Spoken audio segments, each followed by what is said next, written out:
por qué se da una mala comunicación, por qué existe el conflicto, por qué a veces no sabemos comunicar lo que sentimos o más bien interpretamos mal las expectativas o necesidades de las otras personas o de las personas con las que nos relacionamos. ¿Por qué pasa eso? Cuéntanos. Ay, es un tema muy complejo. Gracias. Para empezar, gracias por la bienvenida. Y pues bueno, entrando al tema. Es un tema bastante complejo porque entran en juego muchos factores. Entre ello, primero que nada, la historia familiar, ¿no? Hay familias que quizás se saben comunicar muy bien, hay familias que no se comunican para nada, hay familias que se comunican de manera individual, pero no de manera grupal.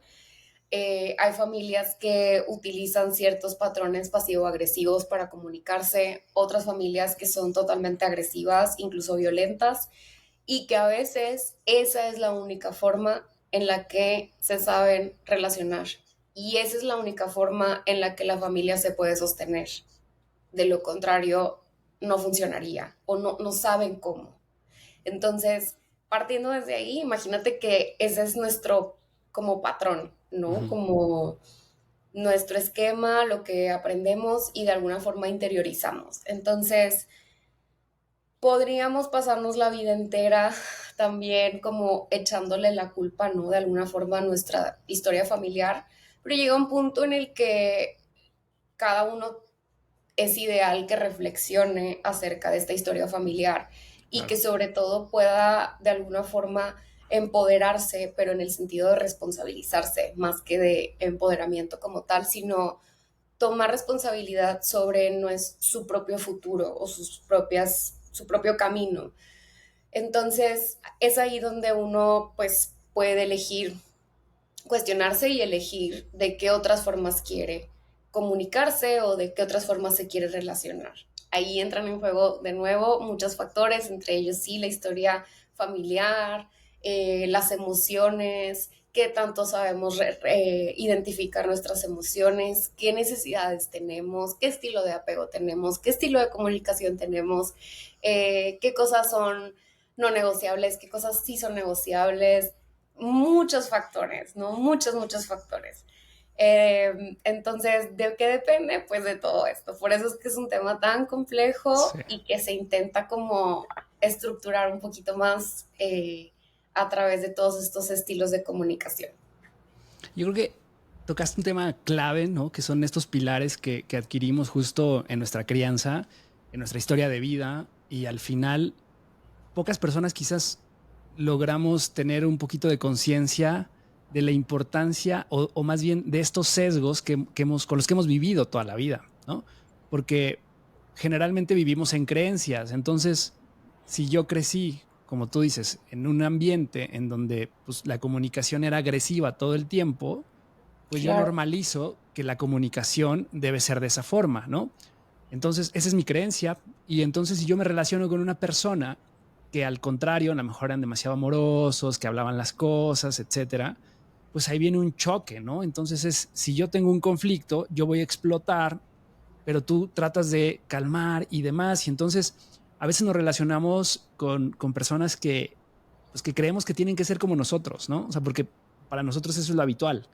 Y creo que ahí empieza el verdadero problema. O sea, yo creo que de las cosas que yo he aprendido es justo esto, que no puedes tú normalizar tu conducta o pensar que tu conducta es como es para todo el mundo, porque a veces creemos, pues esta frase de, es que es obvio, es tan evidente lo que te estoy diciendo, cuando en realidad es evidente para ti, pero pues tú estás en una creencia de una forma que tú has vivido toda la vida. Entonces, eso es lo importante, lo que tú dices de a veces no nos enseñan o más bien no tenemos como estos referentes y si nuestro único referente es la familia o un entorno específico, pues cómo sales de esa caja, ¿no?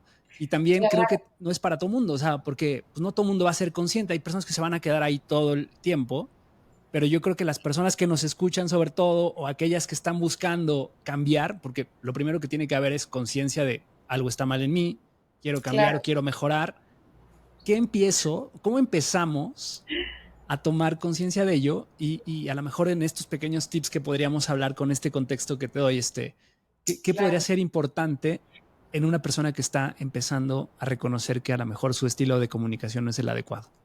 claro. Me dio mucha risa, bueno, me,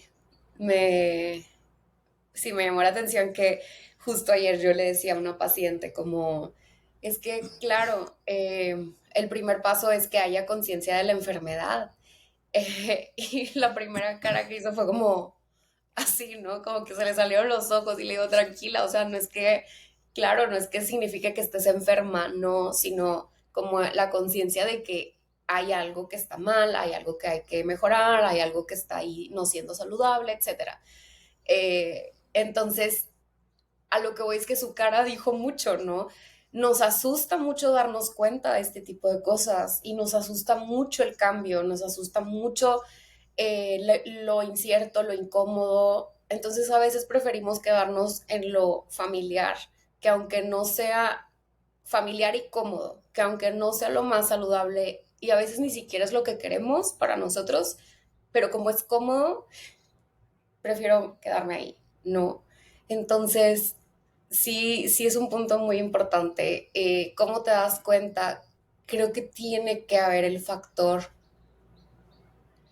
voluntad, pero también tiene que haber el factor de querer ese cambio, o sea, del deseo. Tiene que haber un deseo, deseo de mejorar, deseo de conocerse, deseo de estar mejor incluso para otra persona.